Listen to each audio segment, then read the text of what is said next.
They kicked me out as a teen. Years later, my entitled brother and parents tried to steal the house I worked my whole life for. I still remember the night I was told to pack my things and leave. It was raining so hard that the sound of the drops drowned out my mother's voice. But her words were clear enough. You're no longer welcome here. I was 16, standing in the foyer with a duffel bag and a heart full of questions. My older brother, Kevin, stood behind her with a smug grin, having just spun a tale that I'd stolen from his college fund. He knew I hadn't, but Kevin had always been the golden child, and my parents never questioned him. Growing up, there was always a pecking order. Kevin got the bigger bedroom, the brand new bike, and the lion's share of attention. When he messed up, they covered it up. When I spoke out, I was told I was ungrateful. On the night I was kicked out, the accusations were ludicrous. Kevin had spent his savings on a lavish party and needed a scapegoat. My parents latched onto the story without a second thought, and I was left outside in the cold, watching the windows of the only home I had ever known go dark. Those first months on my own were a blur of cheap motel rooms and odd jobs. I slept on couches, worked double shifts at a diner, and applied to as many scholarships as I could. Sometimes I thought about knocking on their door and begging to come back, but my pride and the memory of Kevin's satisfied smirk kept me away. I promised myself then that I would never give anyone the power to leave me homeless again. One night, as I sat in my tiny studio apartment, eating instant noodles and listening to the rain, I scribbled a list of goals. At the top was buy my own house. Below that, never depend on anyone else. I didn't know how or when I'd achieve those things, but writing them down was the first step. Little did I know that years later, the house I fought so hard to earn would become the target of a family I thought I'd left behind. Life on my own forced me to grow up fast, but in a way, it was liberating. With no one to answer to and nothing to lose, I threw myself into work. I picked up every extra shift I could, saved every spare penny, and took classes at night. There were days when exhaustion made my vision blur, but the idea of owning a house kept me going. I kept a photo of the kind of home I wanted taped above my kitchen sink. A modest two-story with a porch and a garden. My first big break came when an older couple, regulars at the diner, offered me a job at their small construction firm. They'd seen how hard I worked and needed someone they could trust. It wasn't glamorous, mixing concrete, hauling lumber, and learning to read blueprints, but I was eager to learn. Over time, I discovered I had a knack for project management. By 25, I was supervising crews. By 28, I was bidding on jobs myself. Each success was another step toward the life I'd promised myself on that rainy night. Outside of work, I built a new kind of family. There was Maria, a nurse with a laugh so contagious that it could light up the darkest of days. She became my best friend and later, my girlfriend. There was also Sam, a retired carpenter who took me under his wing and taught me everything he knew. We celebrated holidays together, held game nights, and created traditions that had nothing to do with blood and everything to do with choice. When I finally signed the papers for my own house, a charming 3-bedroom at the edge of town, Maria and Sam were the first to toast with me. Life settled into a rhythm that I cherished. I woke up early, tended to my small vegetable garden, and went to work, returning to a home filled with warmth and laughter. My family, the one that had cast me out, was a memory that stung less with each passing year. Then one afternoon, as I was sanding down a new dining table in the garage, my phone buzzed. I wiped my hands on my jeans and glanced at the screen. It was a call from my mother. For a moment, I considered letting it go to voicemail, but curiosity and a faint hope that perhaps they were calling to apologize got the better of me. When I answered, her voice was uncharacteristically sweet. "We haven't spoken in so long," she began. "Your father and I were wondering if you would come over for dinner this Sunday. There's something we need to discuss, something important about family." The word family echoed in my ears, and the hairs on the back of my neck stood up. As I agreed to come, a knot formed in my stomach.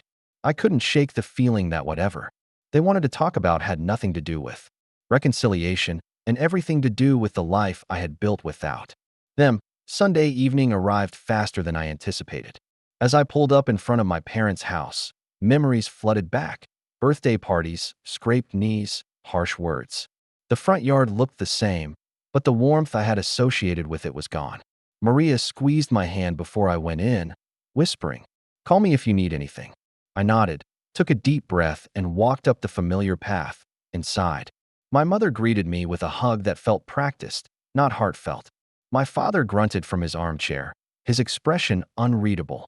Kevin and his wife, Amanda, were already at the table with their 4 children, who barely glanced up from their tablets. We made small talk over roast chicken and mashed potatoes, the kind of meal that should have felt like home. I waited, sensing the tension beneath the surface, until my mother finally cleared her throat. "We're so proud of what you've achieved," she began, eyes darting to Kevin. "Your house, your job, it's more than any of us expected." I thanked her, unsure where this was going. She continued, "But we've been thinking. Kevin has a family now, 4 kids, and another on the way.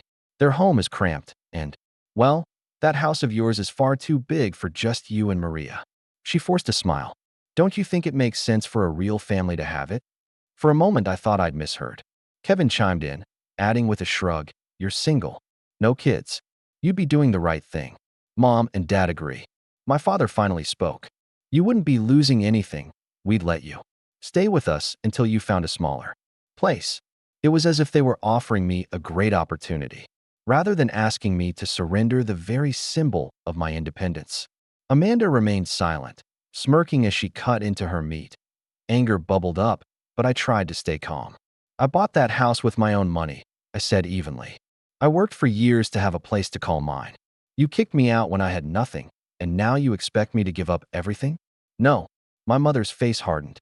"We thought you would understand that family comes first," she snapped. "How selfish can you be?" Kevin leaned across the table. "If you don't do this," he hissed, "we'll make sure you regret it." The threat hung in the air. I pushed my chair back, heart racing, and stood. "Dinner is over," I said. "Don't come to my house, and don't contact me unless you're calling to apologize." I walked out, the slam of the door echoing behind me. In the parking lot, I called Maria, hands shaking. "They want the house," I whispered, "and I think they're going to try something I never saw coming." A week passed in uneasy silence. I tried to bury myself in work, hoping my family's audacity had been nothing more than an empty threat. Then a thick envelope arrived by certified mail. Inside was a letter from a law firm I didn't recognize.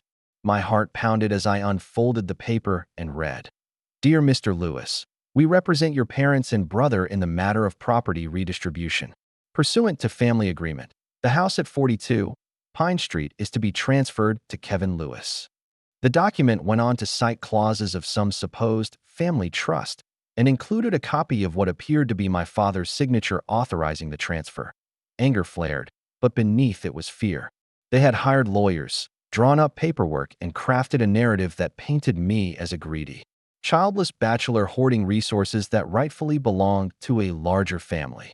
I called the number at the bottom of the letter and was connected to an attorney named Mr. Collins. He spoke in a slick, condescending tone. "It would be best for everyone if you cooperated," he said. "Legal battles are messy and expensive. Your parents don't want to take this to court." I hung up and immediately dialed my own lawyer, a woman named Karen who had helped me incorporate my small contracting business years ago. Karen listened patiently as I read the letter aloud. "This is nonsense," she said. "Unless you willingly sign that house over, they have no claim. But if they're forging documents, we need to be prepared." She advised me to gather every piece of paperwork related to the purchase of my home and any correspondence from my father about family trusts. "And whatever you do," she added, "don't communicate with them without me." That night, Maria and I pulled out folders of documents. Deeds, mortgage statements, emails, everything went into a neat stack for Karen. I flipped through old birthday cards from my father, searching for any mention of trusts or wills, but found nothing. Instead, I stumbled upon a note from my grandmother dated years ago. "Keep this safe," she'd written, enclosing a small key. I'd forgotten all about it, assuming it belonged to a jewelry box that was long gone. Now, in the midst of this legal storm, it felt like a breadcrumb trail. The next morning, I hired a private investigator named Jonah to look into the so-called family trust. Jonah, a former detective with a no-nonsense attitude, promised to trace the origins of the documents and verify whether my father's signature was genuine. "Families do crazy things when money is involved," he mused. "But forging legal documents crosses a line." As he left my office, I couldn't shake the uneasy feeling that this battle was just beginning. and that the key my grandmother had given me might open more than just a box. Days turned into a blur of legal consultations and whispered conversations. Jonah, the private investigator, moved quickly. Within a week, he returned with a folder of findings and a raised eyebrow. "Your father never established a family trust," he said bluntly as he sat across from me at my kitchen table. "The documents your brother's lawyers sent are cobbled together from boilerplate templates. The signatures? They're photocopied. Whoever did this knew enough to make it look official, but not enough to fool someone who knows what to look for." Relief washed over me, but it was short-lived. Jonah slid another paper toward me, a report showing multiple withdrawals from an account my father had kept secret. "These transfers started about 15 years ago," he explained. "Most went to Kevin, some to your parents. No mention of you." He tapped the final line. "And there's another pattern. Smaller, regular deposits into an account at a bank downtown, under a different name. The name was unfamiliar, a combination of letters that meant nothing to me, at least not yet. The mysterious key from my grandmother weighed heavily in my pocket. Remembering her note, I visited the local bank where she had always done her business. After some back and forth and proof of identity, a manager led me to a safe deposit room. My hands trembled as I turned the tiny key. Inside the box was a stack of letters and a sealed envelope labeled "For my grandson, when the time is right." My throat tightened. I broke the seal. The letter was written in my grandmother's elegant cursive. She apologized for keeping secrets and explained that, years ago, she had set up a trust for me because she feared my parents would favor Kevin. "You are not the son of the man who raised you," she wrote bluntly. "Your mother and I agreed to hide this to protect you. Your biological father was a kind man who died when you were a baby. He left you a small inheritance. I placed it in this trust for when you're old enough." Attached were documents confirming everything. My birth certificate with a different name under "Father," legal papers, establishing the trust, and account statements showing the money had been quietly growing for decades. I sank into the bank's wooden chair, letter clutched in my hands.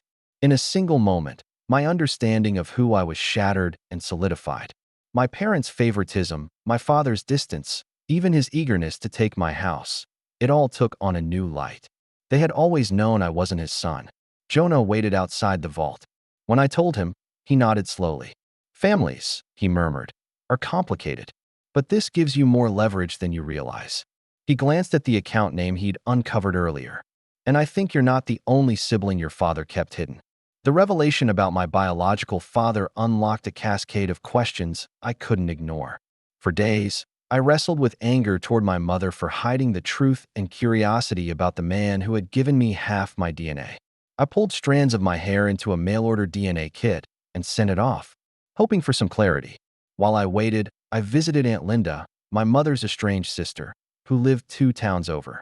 We hadn't spoken in years, but the letter from my grandmother had mentioned that Linda might fill in the blanks. Linda greeted me warily at her door, a cigarette between her fingers and years of hard living etched into her face. When I told her why I'd come, her eyes softened. "Your mother was young and scared," she said, handing me a faded photograph of a man with gentle eyes and a wide smile. "His name was Daniel, and he loved you fiercely. When he died in a car accident, your mother was devastated. Our parents insisted she marry someone who could provide, your father." Linda explained that the arrangement was practical rather than romantic, and that my father had agreed to raise me under the condition that the truth never came out. As we talked, Linda's guilt surfaced. "There's more," she admitted, lowering her voice. "About 10 years after you were born, your father had an affair. A son resulted. Your mother knew, but she kept quiet, maybe to avoid losing what she had. The boy was sent away to live with relatives. I don't know his name, but he'd be in his 20s by now. That account your investigator found, I'd bet it was for him." My mind reeled. Another brother, hidden away like a secret, carrying a piece of my father's legacy without ever knowing me. When the DNA results arrived, they confirmed what Linda had told me. My biological father was indeed Daniel Hayes, and there was a close match to a half-brother I'd never met. The testing company's privacy policies prevented them from disclosing more, but they offered to send a first contact email. I hesitated, then agreed. If this man was out there, he deserved to know the truth just as much as I did. While I waited for a response, my phone buzzed with a barrage of messages and emails. Kevin and my parents had begun telling anyone who would listen that I was mentally unstable, greedy, and unfit to own property. They posted on Facebook, emailed my clients, and even left one-star reviews for my business. Karen sent a cease and desist letter, but the smear campaign took its toll. A few clients paused contracts, concerned about the drama. Maria reminded me that bullies lash out when they feel threatened. They're desperate because they know they're losing, she said, squeezing my hand. She was right. I needed to stay focused. My next move would be crucial, luring my family into a situation where they would reveal their true intentions on record. Jonah suggested meeting them under the guise of negotiation. Get them talking, he said. Let them dig their own graves. I smiled grimly, already formulating the plan. Inviting my family back into my life, even for a ruse, felt like walking through a minefield. I called my mother and told her I'd reconsidered. Maybe there's a compromise, I said, letting just enough hesitation slip into my voice. She agreed to meet at a neutral location, a private room at a local restaurant. Jonah equipped me with a discreet recorder hidden inside a pen and reminded me to keep my cool. Let them talk, he said. The more comfortable they feel, the more careless they'll be. The room was cozy, with a long wooden table and frosted windows. Maria offered to come, but I declined. I didn't want her subjected to the vitriol I expected. Kevin arrived first, followed by my parents and Amanda. They sat across from me, all polite smiles and faux concern. After ordering coffee, my father leaned forward. We appreciate you taking the time, he began. We really don't want to drag this out. It's simple. Sign over the deed, and we'll compensate you fairly. I asked what fairly meant. Kevin laughed. We can give you $20,000 and a used truck, he said. My jaw clenched. The house is worth over $500,000, I replied. My mother waved a hand dismissively. Money isn't everything. Think of the children. I steered the conversation gently toward the trust documents. How did you get Dad to sign those papers so quickly? I asked.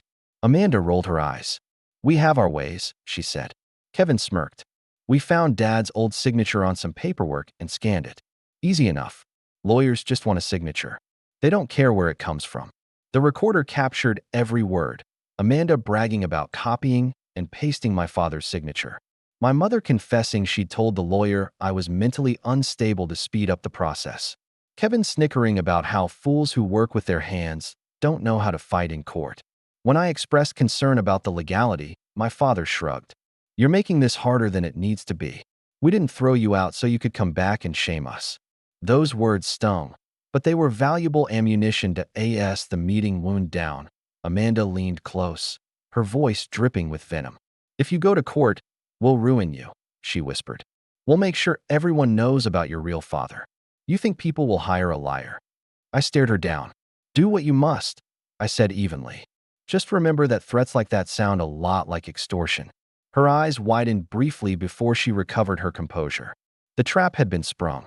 With over an hour of incriminating audio, I left the restaurant feeling lighter than I had in weeks. Jonah was waiting in the parking lot. Did you get it? He asked. I handed him the pen. Every ugly word. By the time our first court date arrived, the story had spread through our small town like wildfire. Some neighbors whispered words of encouragement. Others glanced away, not wanting to choose sides. Karen and I walked into the courthouse carrying a slim briefcase filled with evidence. Across the aisle, my parents sat stiffly with Kevin and Amanda, their lawyer whispering urgently.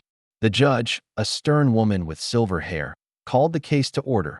Karen began by arguing that the supposed family trust was fraudulent. She then requested permission to play a recording. The judge listened intently as Kevin and Amanda's voices filled the courtroom, laughing about copying my father's signature and bragging about manipulating documents. Gasps rippled through the gallery. My mother's face drained of color. Kevin's jaw tightened.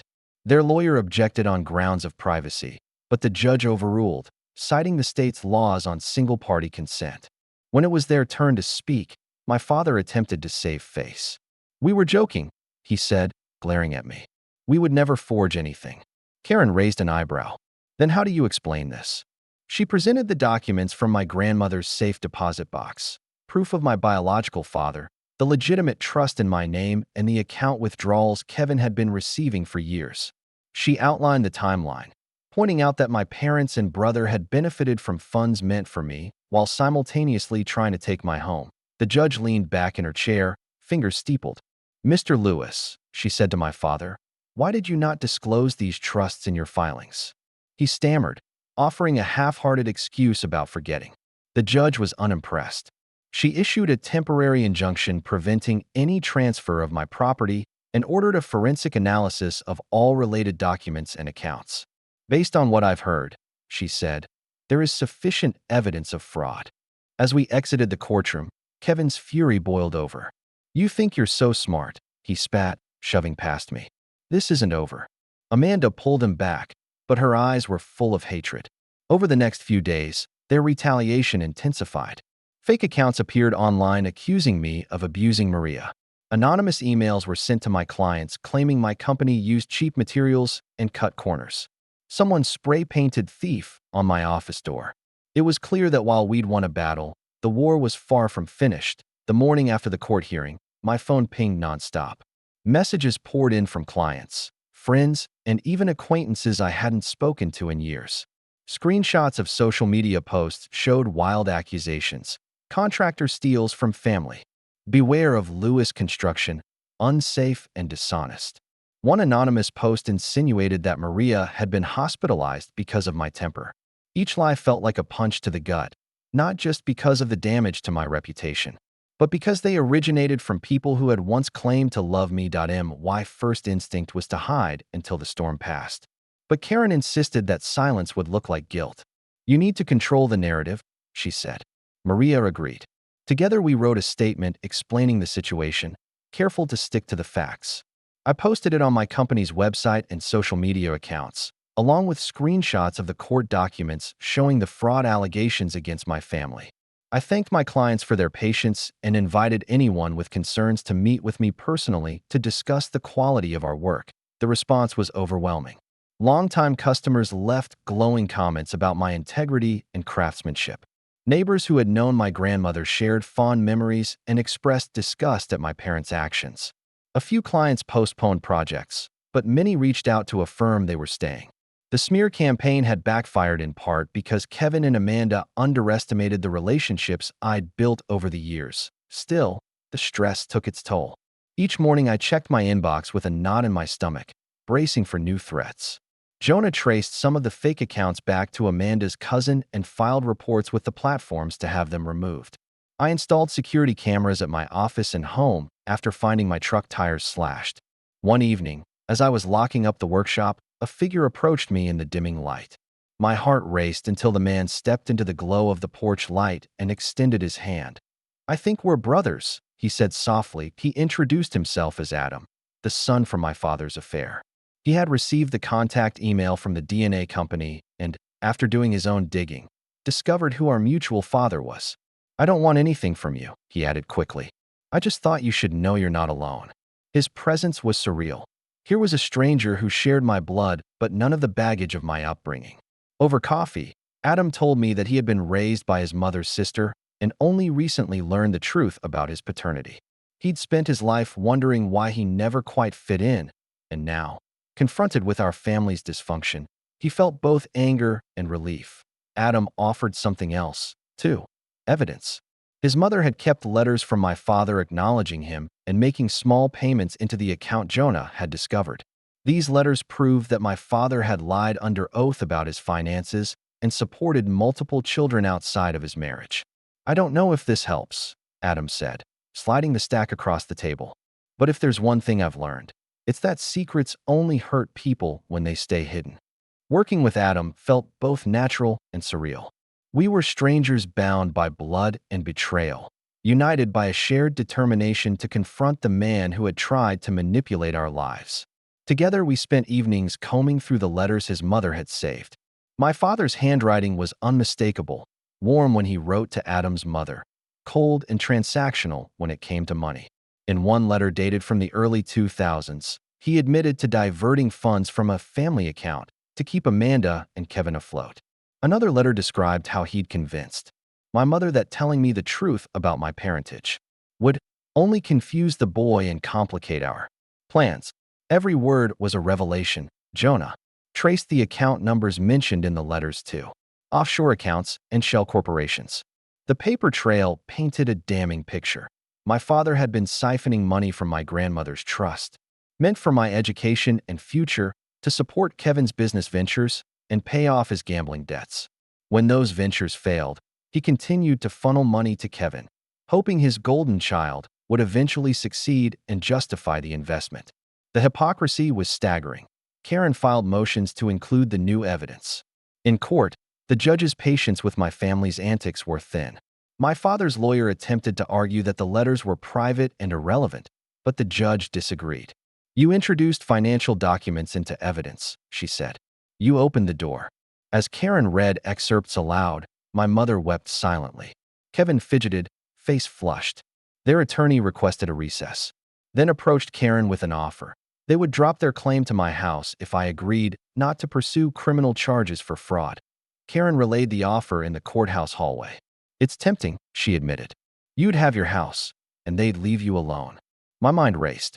I pictured the years of pain, the sleepless nights, the smear campaign, and the realization that I had been lied to about my own identity. "No," I said firmly. "If we let them walk away, they'll never learn. And they'll keep hurting people." Karen nodded, pride in her eyes. "Then we keep going." The final phase of the trial began with forensic accountants testifying about the misappropriated funds. Kevin's business partner took the stand and revealed that Kevin had used my father's money to cover personal expenses instead of paying employees. My parents' attorney grew increasingly flustered, objecting at every turn. Meanwhile, the community's support for me swelled. People I'd never met sent messages applauding my courage. The courthouse gallery was filled with friends and clients, their presence a silent show of solidarity. As the judge prepared to render a verdict, my father's health suddenly became a topic. His lawyer presented medical records indicating a heart condition, implying that the stress of the trial could be fatal. The judge was compassionate but unimpressed. "The court's responsibility is to the truth," she said. She scheduled a final hearing for the following week. I left the courtroom with Adam and Maria by my side, knowing that justice was close, but also aware that, before it arrived, my father might finally reach out with the apology I had longed for since childhood. The courtroom was packed on the day the verdict was announced. The air felt thick with anticipation as the judge took her seat and shuffled through a stack of papers. After reviewing the evidence and testimony, she began. "It is clear that fraudulent documents were created and used in an attempt to unlawfully seize property. Funds intended for the plaintiff were diverted without consent. The defendants, Thomas Lewis, Karen Lewis, and Kevin Lewis, are hereby found liable for fraud, attempted extortion, and misappropriation of trust assets." Gasps erupted. Kevin's face crumpled. The judge's ruling went further. She ordered my parents and Kevin to pay restitution equal to the amount siphoned from my trust, plus legal fees and punitive damages. Amanda, who had not been charged but had actively participated, was barred from having any financial control over the family's assets. The forged trust was declared null and void. My deed was affirmed as solely mine. Additionally, the judge referred my father's case to the district attorney for potential criminal prosecution. It was more than I'd dared hope for. Outside the courthouse, the media lingered, but I slipped away through a side door. I didn't want to gloat. I just wanted closure. That evening, as Maria, Adam, and I clinked glasses of sparkling cider in celebration, my phone rang. It was the hospital. My father had been admitted after collapsing during a meeting with his lawyer. He wanted to see me. For a long moment, I stood frozen, memories of a childhood filled with neglect warring with the compassion instilled by my grandmother. I went. In the hospital room, my father looked small and fragile without his usual bluster. His eyes were red-rimmed as he gestured for me to sit. "I never thought it would come to this," he whispered, voice raspy. "I thought I was doing what was right, for the family. I was angry when your mother told me you weren't mine, but you were still a boy who needed a father." He coughed, wincing. I let resentment cloud everything. Kevin, he could do no wrong in my eyes, but he never lived up to it. "I'm sorry." The apology was clumsy but sincere. Tears surprised me as they welled up. I'd wanted to hear these words my entire life, but hearing them now, after so much damage, felt both healing and hollowed. My father reached into the drawer of his bedside table and pulled out a small metal box. "There are things you need to see," he said. "Documents." I hid them in my study behind the bookshelf. They'll make sense of why I did what I did. He squeezed my hand weakly. Tell your mother I love her. Tell Kevin. Tell him to be better than me. Later that night, I received the call I'd been expecting and dreading. My father had died in his sleep. Grief hit me in a confusing wave, mourning not the man he was, but the father he could have been. In the quiet days after my father's funeral, I returned to the house I'd grown up in, this time with Adam and Maria by my side. My mother had retreated into herself, alternating between bitter silence and bursts of tears. Kevin avoided me altogether, leaving the house early and returning late, his shoulders hunched under the weight of his public humiliation. We went straight to my father's study, a room filled with heavy books and the scent of old paper. Behind the largest bookshelf, exactly where he'd said, we discovered a false panel. Inside were several files neatly labeled Point One folder contained ledgers tracking every dollar taken from my grandmother's trust. Each entry was meticulous, dates, amounts, and the purposes my father had assigned the funds. Many had Kevin's business listed beside them. Investment in Kevin's landscaping company, loan to Kevin for medical bills, payment for Kevin's legal fees.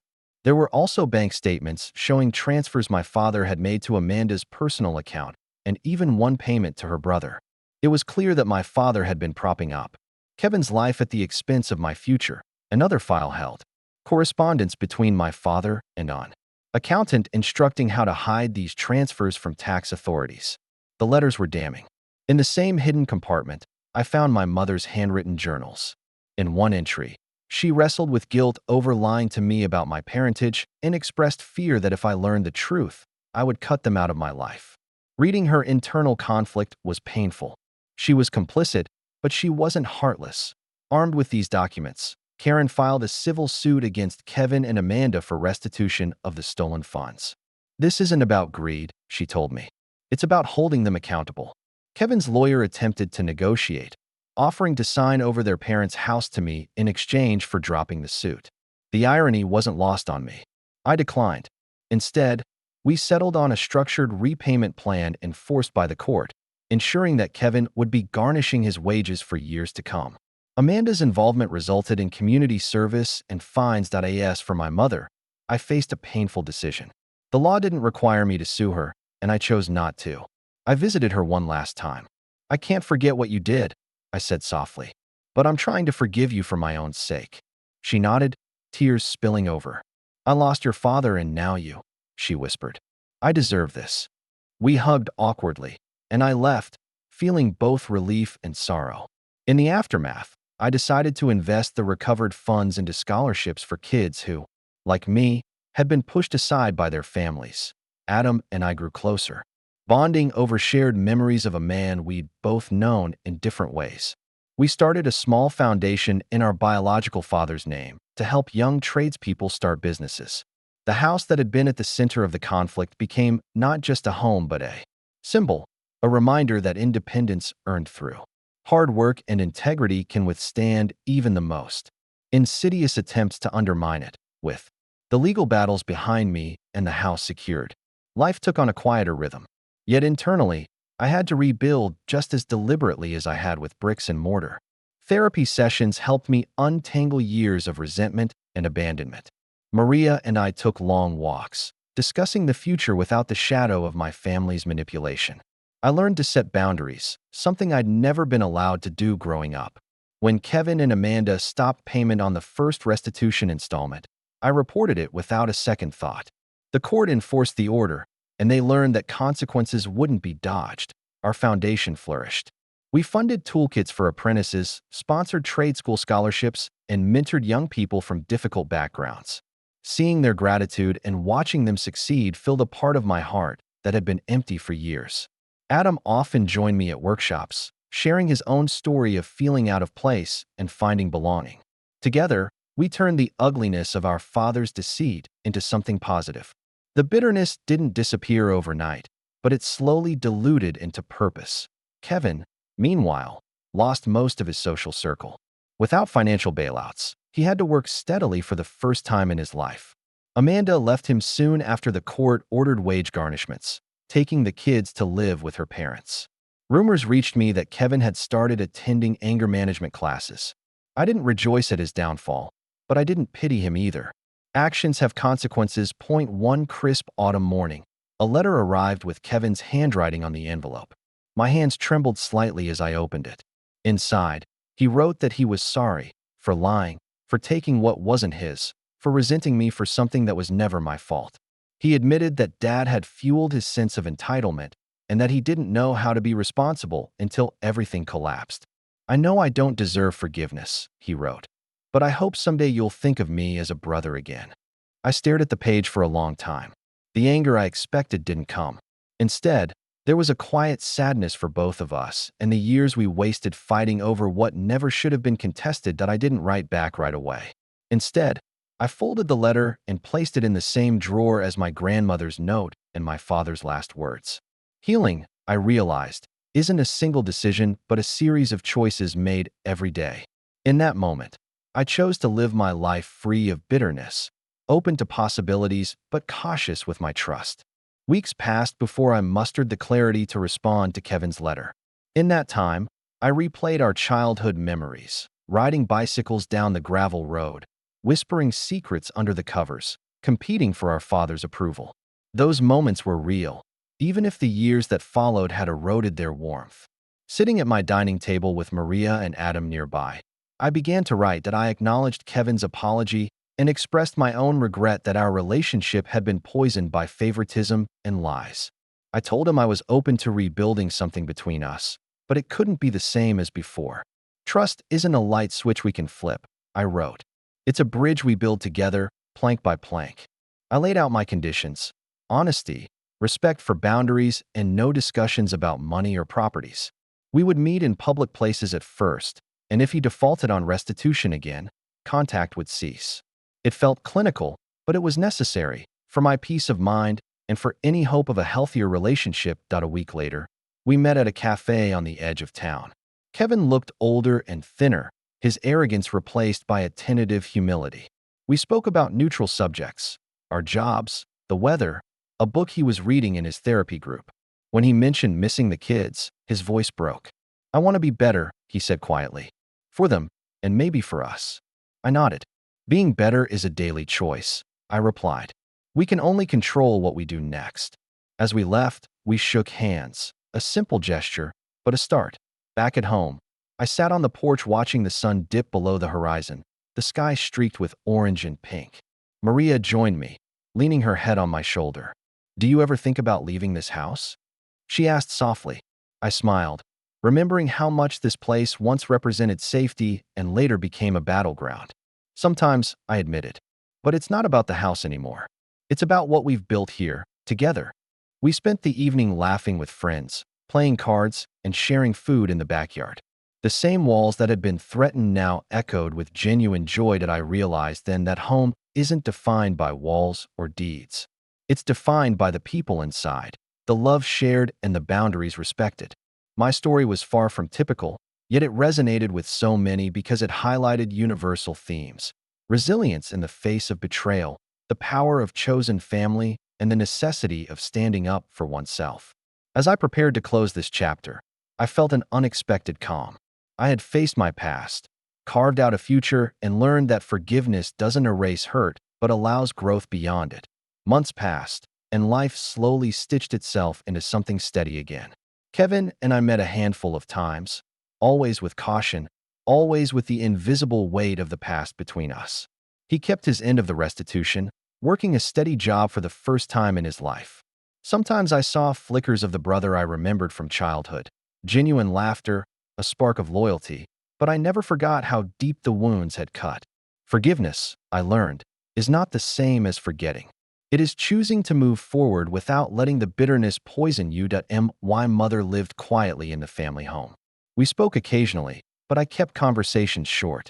I no longer sought the affection she had denied me. I gave her courtesy, nothing more. Strangely, that felt like freedom.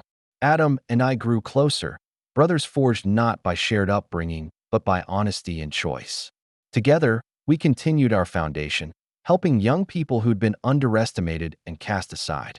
Each scholarship awarded felt like a victory, not just over my family's betrayal, but over the cycle of favoritism and neglect. One evening, Sitting on my porch with Maria's hand in mine, I reflected on the journey. The house, once threatened, had become more than property. It was a testament to endurance. My family's betrayal had nearly destroyed me, but it had also forced me to define who I truly was. I chose to stand my ground, to fight for justice, to create a life filled with meaning and connection to I. In the end, I learned this. Family is not defined by blood or obligation. It's defined by loyalty, respect, and the courage to protect one another. Kevin may or may not ever be the brother I once wished for. My mother may never fully admit her role, but I had built my own family, with Maria, with Adam, with the community we supported. That was enough. And as I closed that chapter of my life, I realized that the greatest victory wasn't keeping the house. It was finally finding peace in a world I had built on my own terms. Thank you for watching this story on True Tales Hub. Please like the video, subscribe to the channel, and turn on the notification bell so you won't miss our next story that we post new tales twice a day, and each one comes with unexpected twists you won't see coming.